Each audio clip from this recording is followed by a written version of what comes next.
வணக்கம். எல்லாரும் நல்லா இருக்கீங்களா?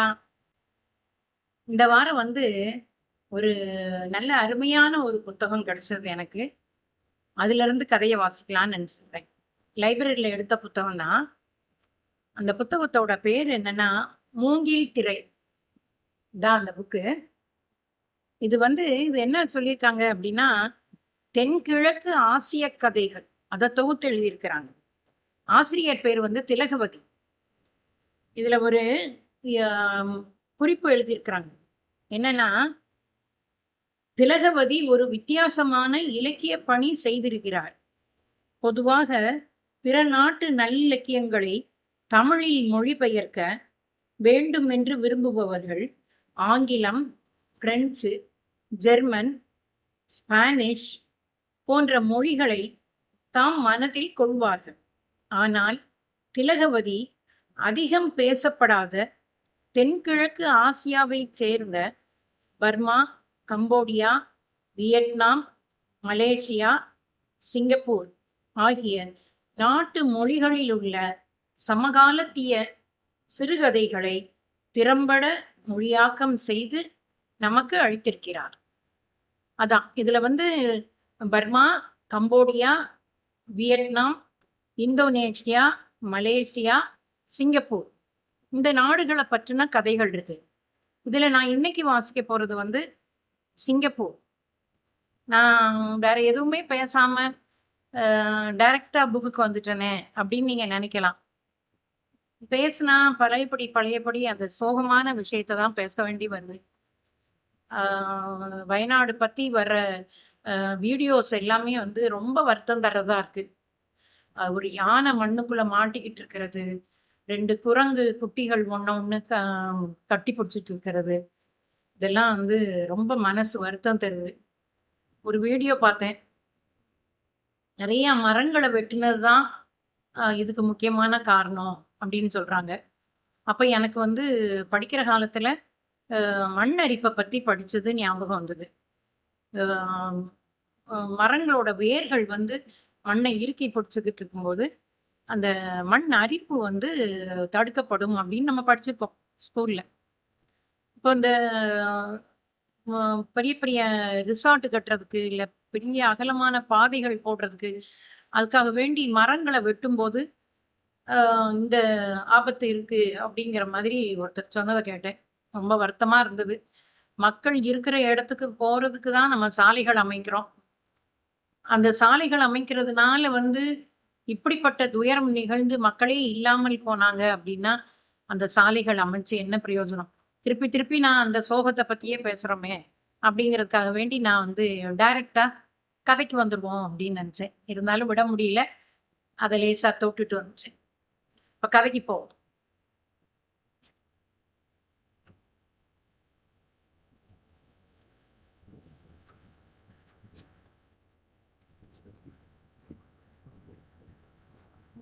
இது ஒரு வித்தியாசமான புக்கா இருக்கும்னு நினைக்கிறேன். ஏன்னா ஒரு சிறுகதை மாதிரி இல்லாம ஒரு நாட்டை பத்தி நம்ம தெரிஞ்சுக்கிறதுக்கு உள்ள ஒரு இதா இருக்கிறதுனால அது நமக்கு ஒரு தகவல்கள் நிறைய தரக்கூடிய ஒரு புத்தகமா இருக்கும்னு நினைக்கிறேன். பார்ப்போம். நானும் வாசித்தேன். கேளுங்க. சிங்கப்பூர் ஒரு தீவின் தனிப்பட்ட வரலாறு.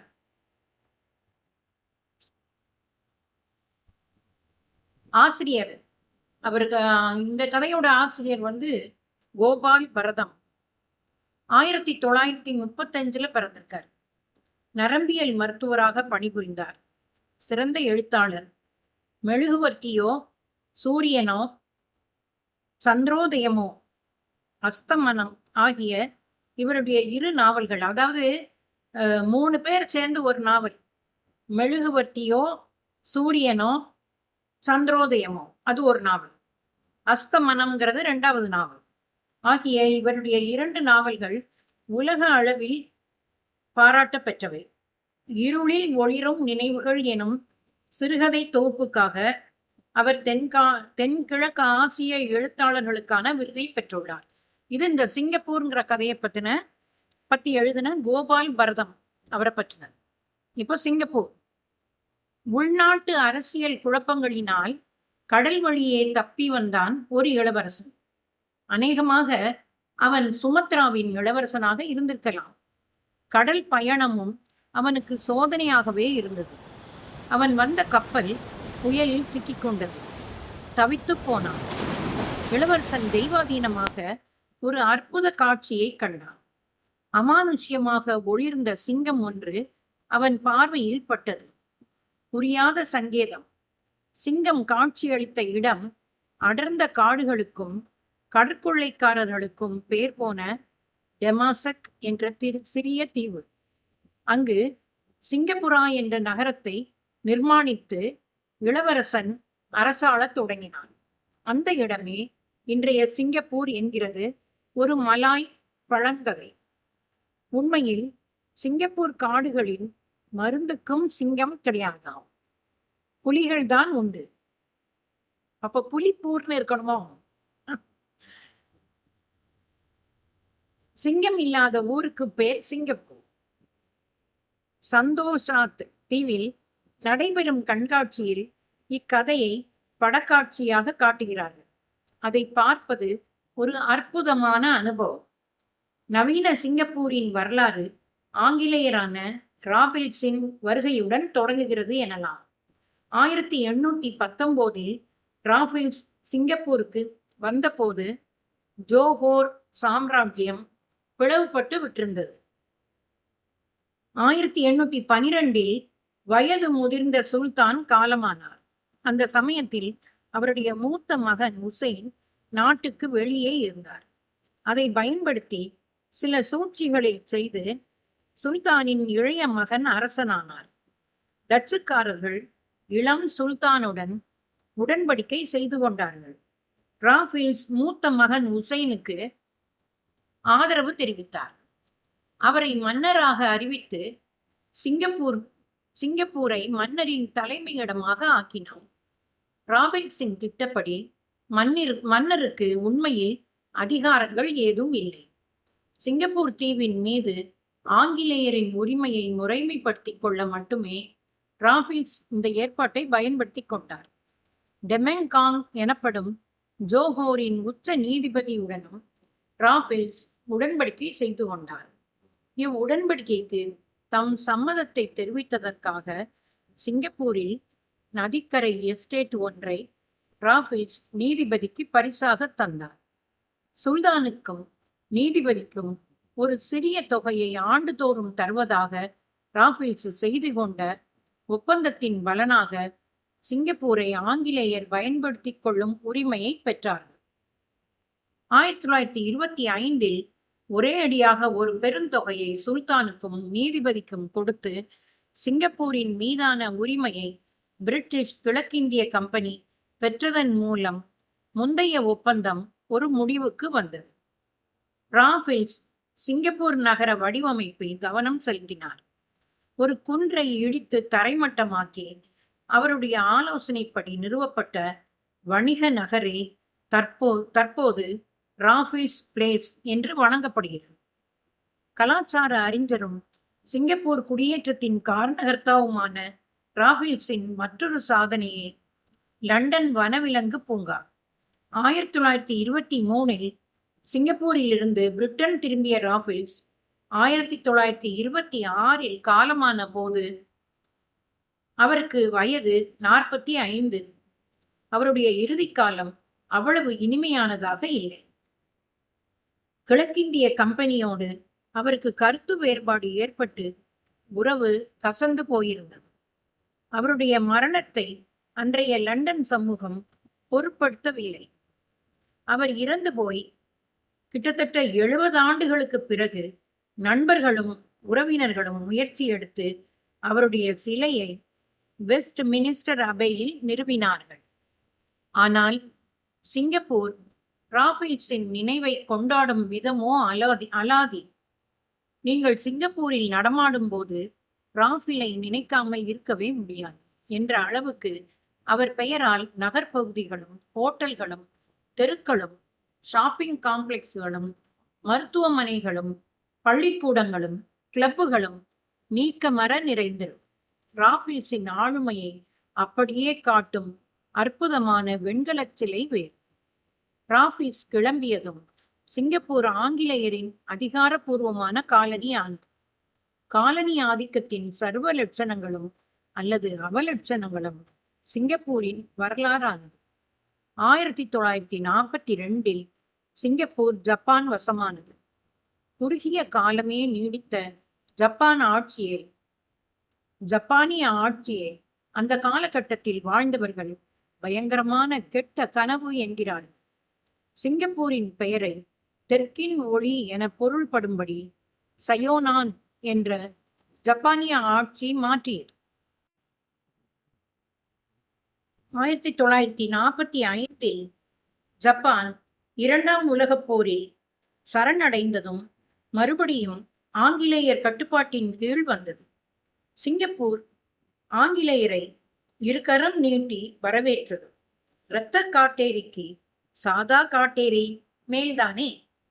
சுயாட்சிக்கான திட்டங்கள் தீட்டப்பட்டு மலேயா, போர்னியா, சிங்கப்பூர் ஆகியவை இணைந்த தீபகற்ப பகுதிக்கு தேர்தல் நடத்தி தன்னைத்தானே ஆளும் அதிகாரம் படிப்படியாக வழங்கப்பட்டது.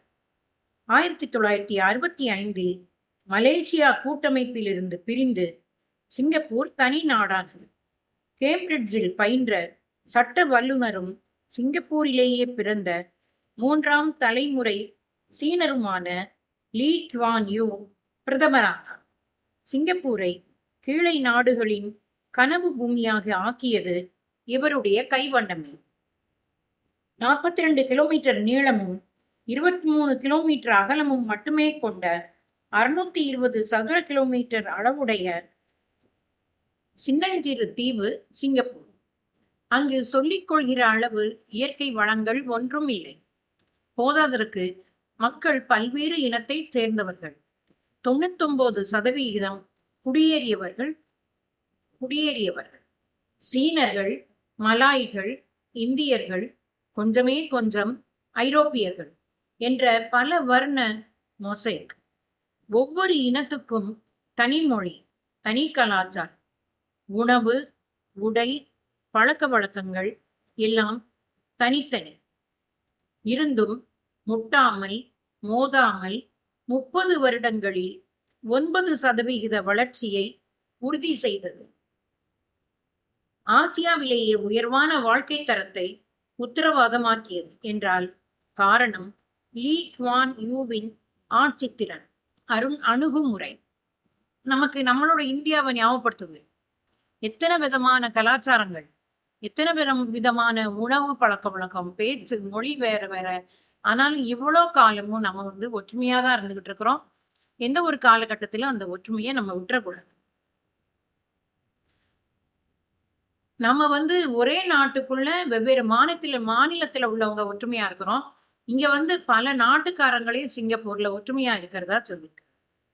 லீ குவான் யூ ஆட்சியை ஹோ சோக் டாங்கிடம் ஒப்படைத்த பிறகும் மூத்த மந்திரியாக அமைச்சர் அவையில் தொடர்ந்தார்.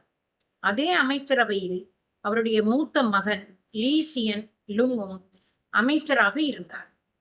லீ குவான் யூ ஓய்வு பெற்று சென்ற பின் அவர் துணை பிரதமராகவும் பிற்பாடு நிதியமைச்சராகவும் செயல்பட்டார்.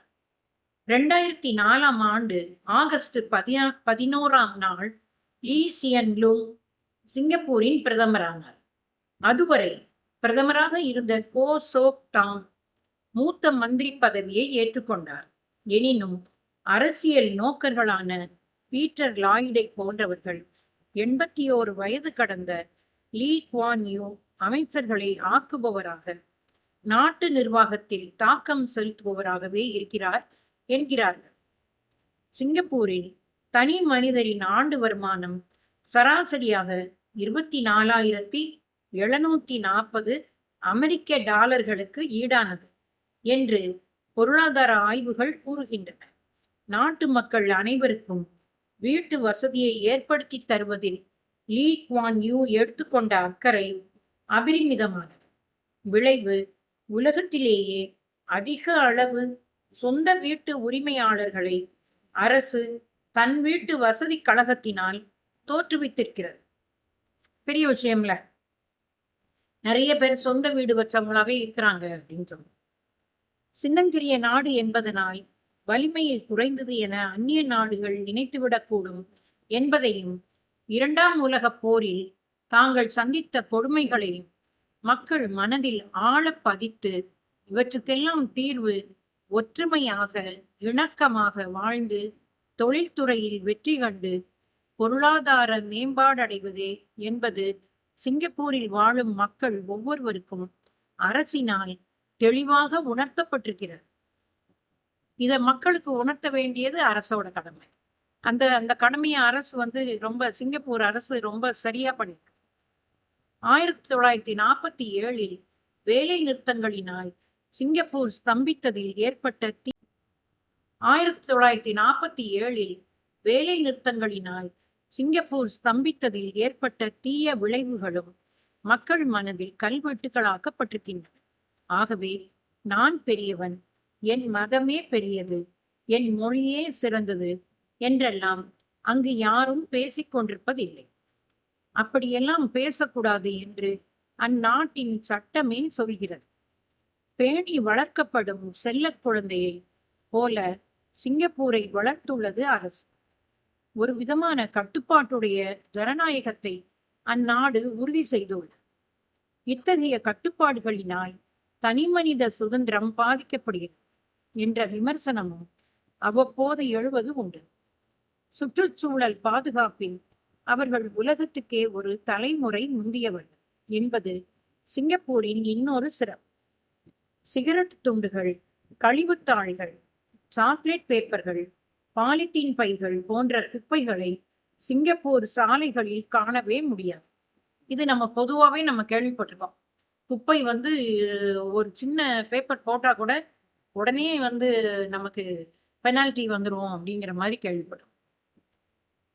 சிங்கப்பூர் ஒரு குடியேற்ற நாடு என்பது அங்கீகரிக்கப்பட்டு அங்கு வெவ்வேறு இனத்தைச் சேர்ந்தவர்களும் அரசினரால் பாரபட்சமின்றி நடத்தப்படுகிறார்கள். நாட்டின் நாணயத்துறை, கல்வித்துறை, தகவல் ஒலிபரப்புத்துறை என்று ஒவ்வொன்றிலும் இந்த எண்ணம் செயல்படுத்தப்படுவதை காணலாம். ரூபாய் நோட்டிலும் வானொலியிலும் தொலைக்காட்சியிலும் தமிழை பார்த்து பரவசப்பட்டு போனேன் நான். சிங்கப்பூரில் நவீன இலக்கியம் காலனி ஆதிக்கத்தின் விளைவாக தோன்றியது. மக்கள் தங்கள் சுய அடையாளத்தை கண்டுகொள்ளவும் உறுதிப்படுத்தவும் வல்ல சாதனமாக தங்கள் படைப்புகளை கண்டார்கள்.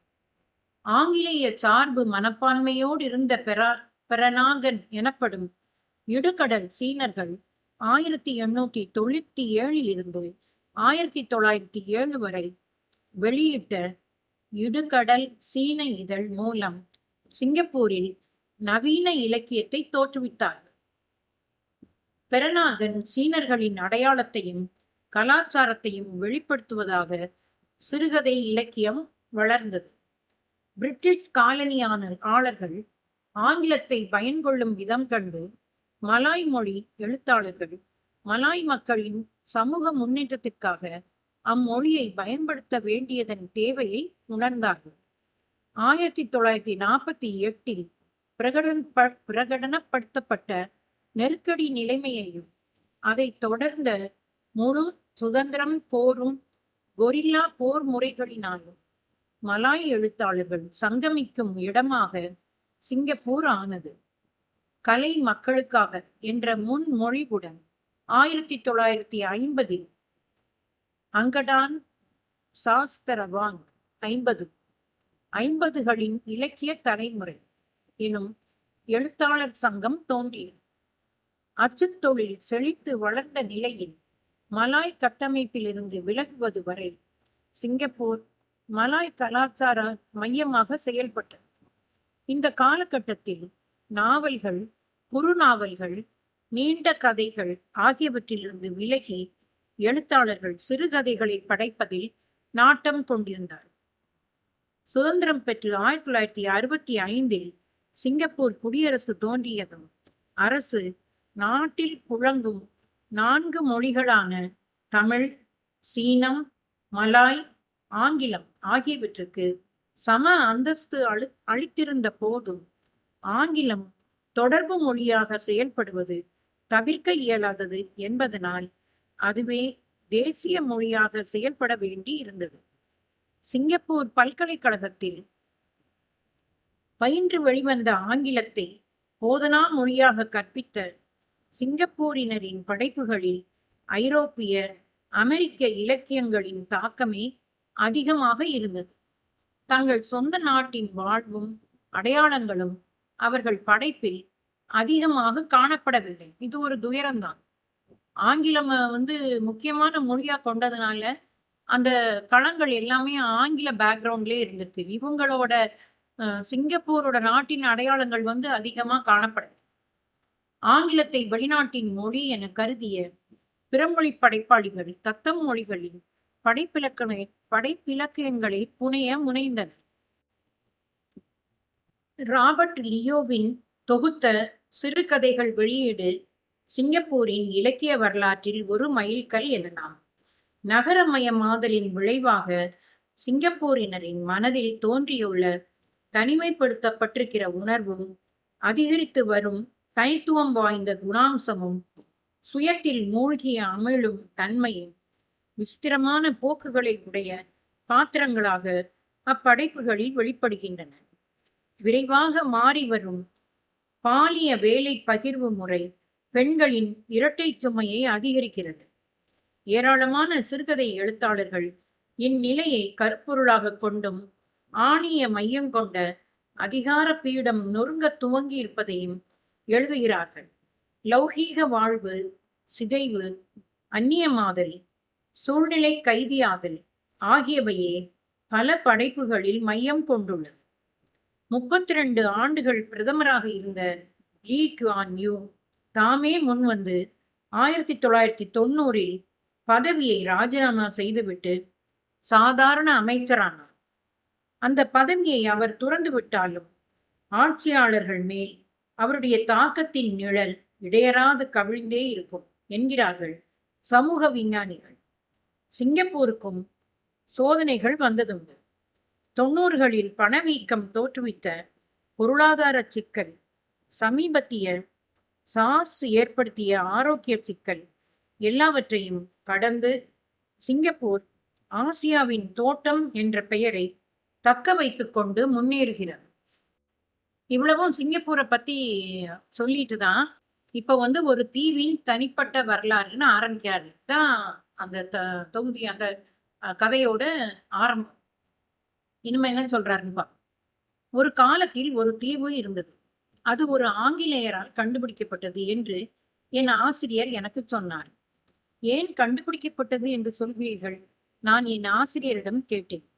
கண்டுபிடிக்கிறார் என்பது நிகழ்காலம், கண்டுபிடித்தார் என்பது இறந்த காலம். கண்டுபிடிக்கப்பட்டது என்றால் நேற்றைக்கு முதல் நாள் என்று அர்த்தமா? என்னுடைய ஆசிரியர் சிரித்தார். கண்டுபிடிக்கப்பட்டது என்பதற்கும் கண்டுபிடித்தலுக்கும் எந்த ஒரு சம்பந்தமும் இல்லை. தீவு எப்போதும் இங்கேயே தான் இருந்தது. ஆங்கிலேயர்கள் எதையாவது கண்டுபிடித்ததாக சொல்லும்போது அவர்கள் அதை கைப்பற்றி தங்களுடையதாக ஆக்கிக் கொண்டார்கள் என்றுதான் அர்த்தம். அதைத்தான் அவர்கள் அப்படி சொல்கிறார்கள். ஆங்கிலேயர்கள் கண்டுபிடிப்பதற்கு முன்னால் தீவு வேறு யாருக்காவது சொந்தமாக இருந்ததா என்று கேட்டேன். புத்திசாலியான மாணவன் அடுத்தடுத்து ஆசிரியரை கேள்வி கேட்கிறது. ஆமாம் என்று என்னுடைய ஆசிரியர் சொன்னார். அது ஒரு மலாய் சுல்தானுக்கு சொந்தமாக இருந்தது. அவர்கள் அதற்காக அந்த சுல்தானுக்கு ஏதோ கொஞ்சம் பணம் கொடுத்தார்கள் என்று நினைக்கிறேன். ஆனால் அதனுடைய உண்மையான மதிப்பை விட மிகவும் குறைவாகவே கொடுத்தார். அது ஏமாற்று வேலையாகாதா? நான் கேட்டேன். மதிப்புமிக்க ஒன்றுக்கு குறைவான தொகையை தருவது என்பது ஏமாற்றுவதை விட மோசமான விஷயங்கள் பல இருக்கின்றன பையா என்றார் என் ஆசிரியர். மேலும் சரியாக சொல்வதென்றால் அந்த மனிதர் தீவை தனக்காக வாங்கவில்லை. அவர் அதை தன் நாட்டுக்காக வாங்கினார். அதை அவர் இங்கிலாந்துக்காக வாங்கினார்.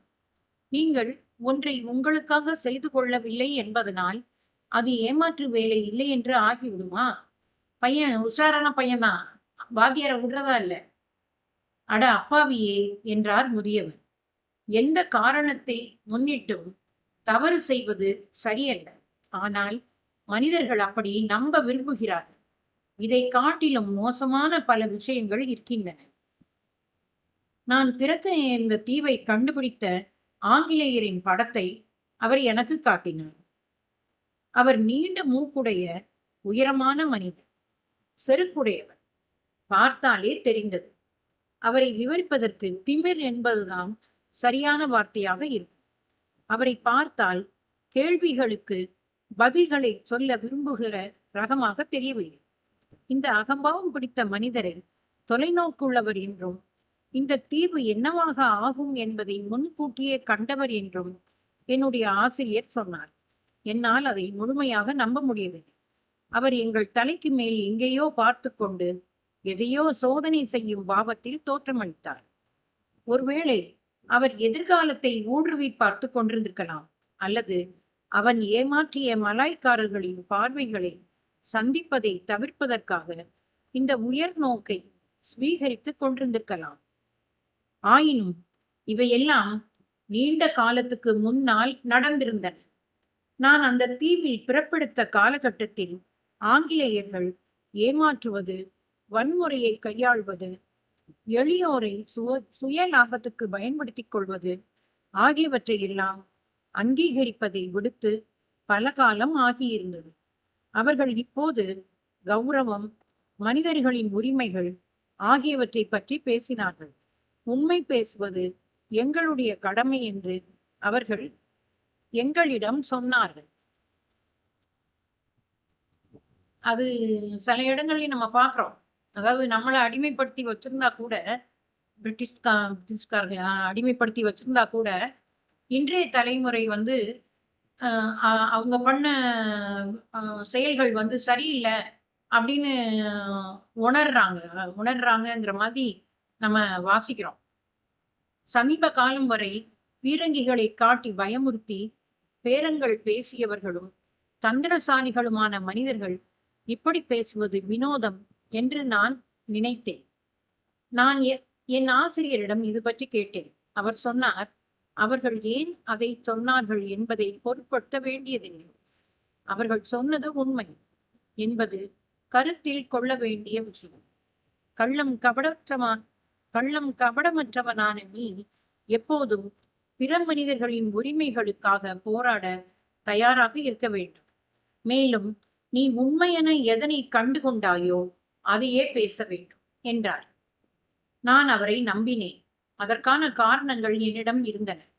நேர்மையும் பாரபட்சமற்ற நடைமுறையும் நீதியும் கௌரவமும் நல்ல விஷயங்களாகத்தான் இருக்க வேண்டும். ஏனெனில் அவைதான் ஆங்கிலேயர்களை பூமியின் தலைவர்களாகவும் அலைகளின் ஆட்சியாளர்களாகவும் ஆக்கியிருக்கின்றன. மேலும் 2 விஷயங்களையும் நான் நம்பலாம். முதலாவதாக, ஆங்கிலேயர்கள் வெல்லப்பட முடியாதவர்கள். இரண்டாவது, நான் மிகவும் நேசிக்க தொடங்கியிருந்த விதிமுறைகளுக்கு கட்டுப்பட்டவர்களாகவே அவர்கள் எப்போதும் நடந்து கொள்பவர்கள். ஆனால் என் நம்பிக்கைகள் இரண்டுமே தவறு. எங்கள் தீவுக்கு வடக்கே இருந்த மிக இருண்ட சீன கடலில் டமார் டமார் என்று பல சத்தங்கள் கேட்டன. உலகின் எந்த சக்தியாலும் மூழ்கடிக்கப்பட முடியாதவை என்று நாங்கள் நம்பத் தொடங்கியிருந்த வேல்ஸ் இளவரசர் எதிரி விரட்டி எனும் போர்க்கப்பல்களின் தளங்களை ஜப்பானிய குண்டுகள் நொறுக்கிக் கொண்டிருந்தன. மென்மேலும் வெடிச்சத்தங்கள் கேட்டுக்கொண்டிருந்தன. காற்று புகையாலும் தீயாலும் நிரப்பப்பட்டது. பரிச்சயப்படாத விமானங்கள் வானில் கூட்டமாக திரண்டு எங்கள் தீவின் மேல் குண்டு மழை பொழிந்தன. வீடுகள், கப்பல்கள், மனிதர்கள் என்று எல்லாமே தீக்கிரையாகின. கருகும் வாடை மூக்கை ஆக்கிரமித்து அங்கேயே குடிகொண்டது. நாங்கள் விரைவில் ஆங்கிலேயர்களை தோற்கடித்த வெற்றி வீரர்களான பூதங்களை கண்டோம். ஆனால் அவர்கள் பூதங்கள் அல்ல. அவர்கள் வளைந்த கால்களையும் சப்பையான முகங்களையும் கொண்ட சிறிய மனிதர்கள். அப்போதுதான் தாங்கள் தோன்றிய சதுப்பு நிலத்தின் வாடை தங்கள் மேல் வீச உருமல்களால் பேசும் மனிதர்கள். அவர்கள் எங்கள் விதிகளுக்கு உட்பட்டு நடந்து கொள்ளாத மனிதர்கள். அவர்கள் பெண்களை பாலியல் வன்முறைக்கு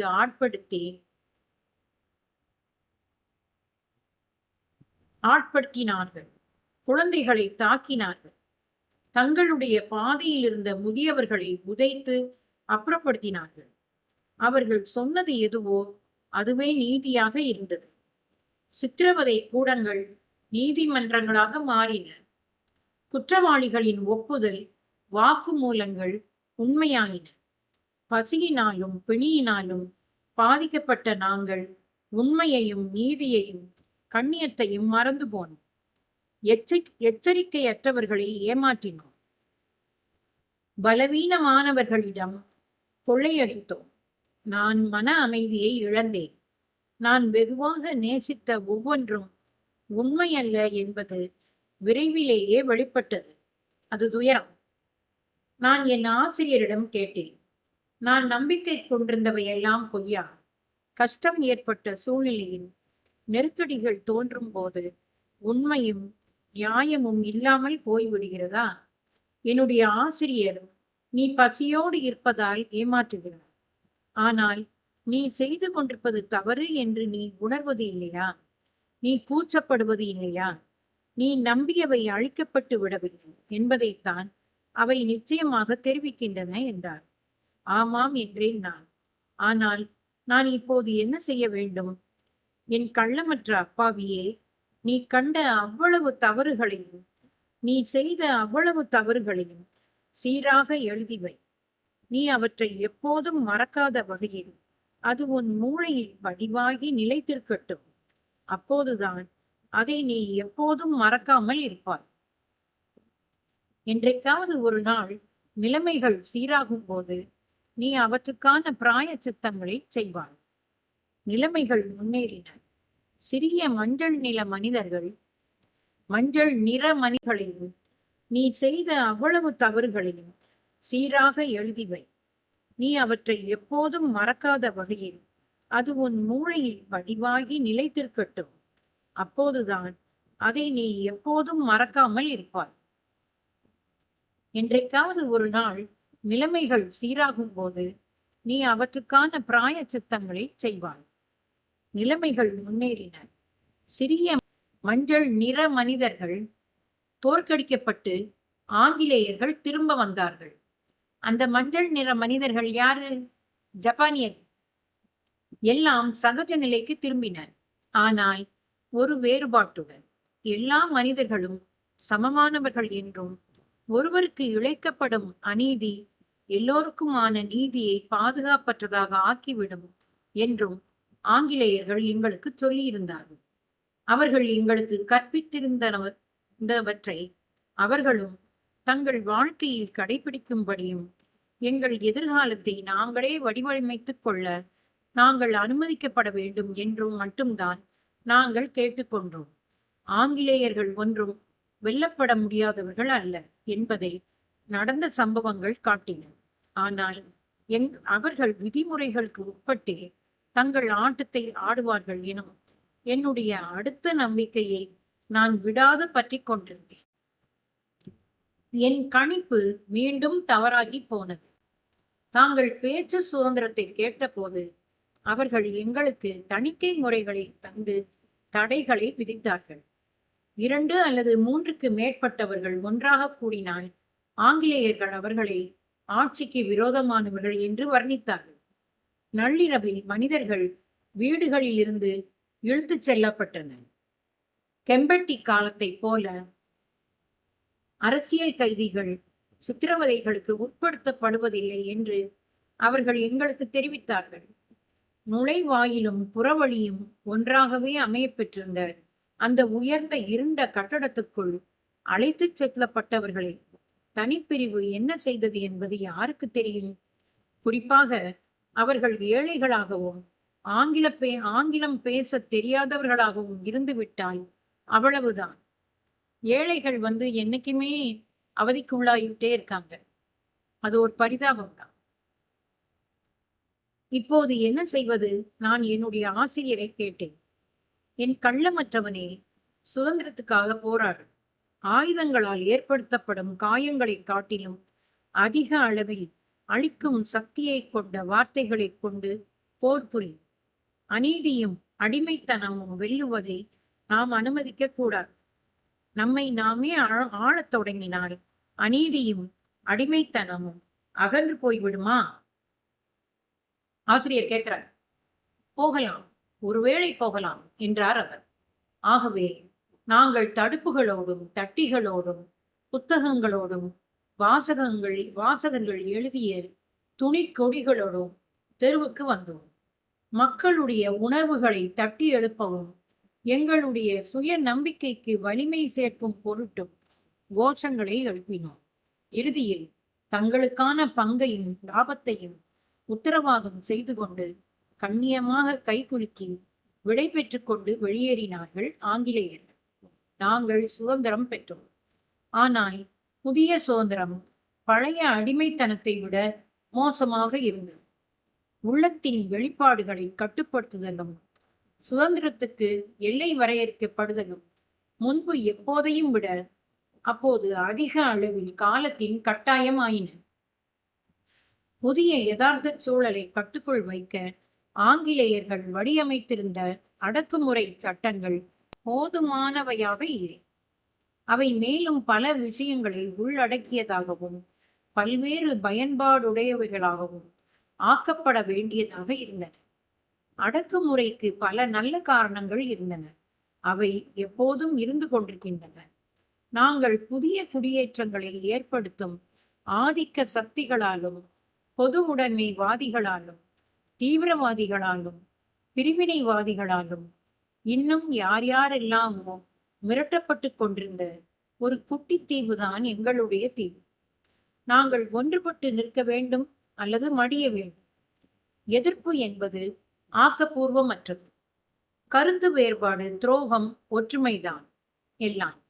ஒரு தலைவன், ஒரு கட்சி, ஒரே மாதிரியான சிந்தனை. ஆயினும் மீண்டும் மனிதர்கள் அழைத்து கொண்டு போகப்பட்டார்கள்.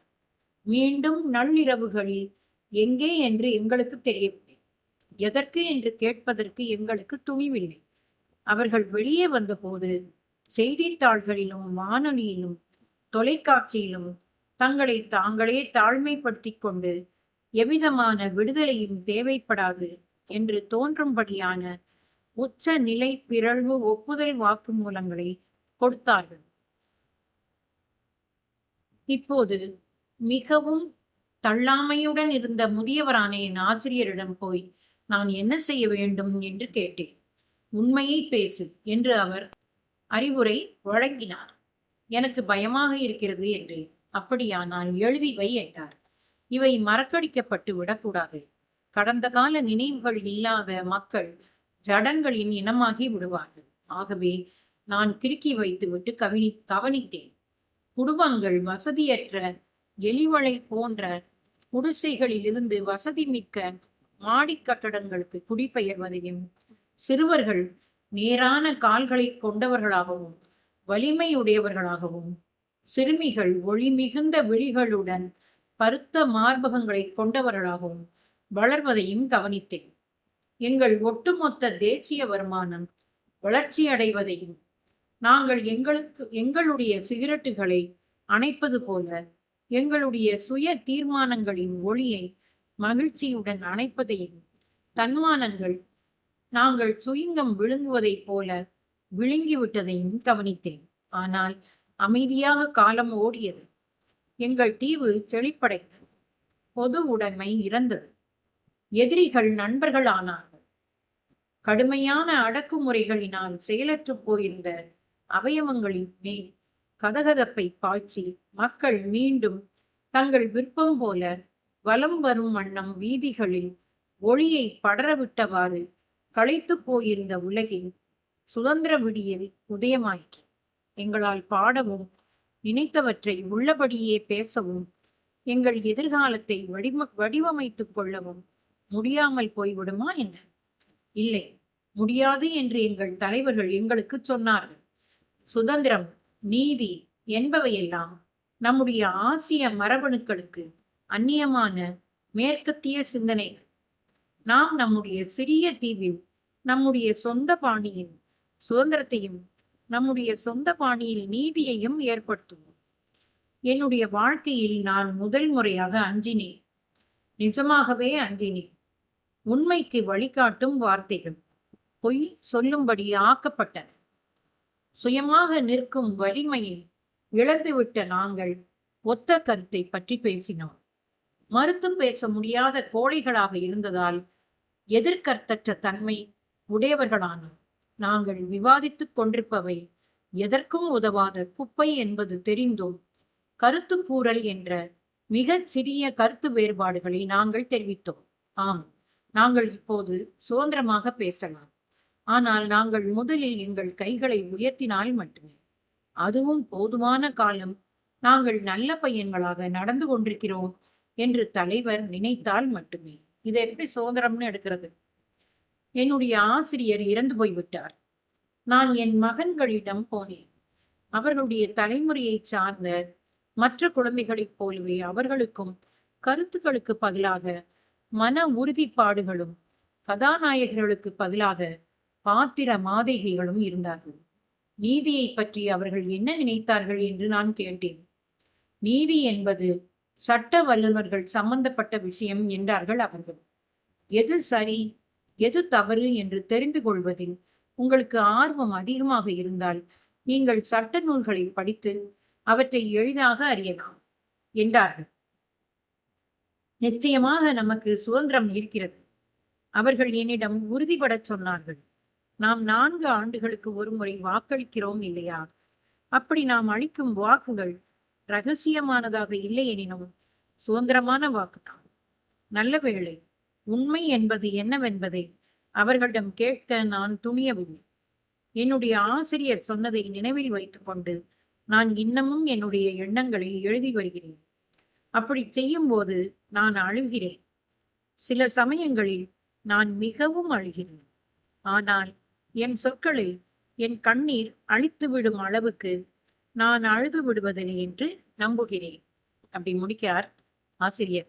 இதை வாசிக்கும் போது நமக்கு சிங்கப்பூரை பற்றி ஒரு ஒரு சின்ன உருவ அமைப்பு தோணுது.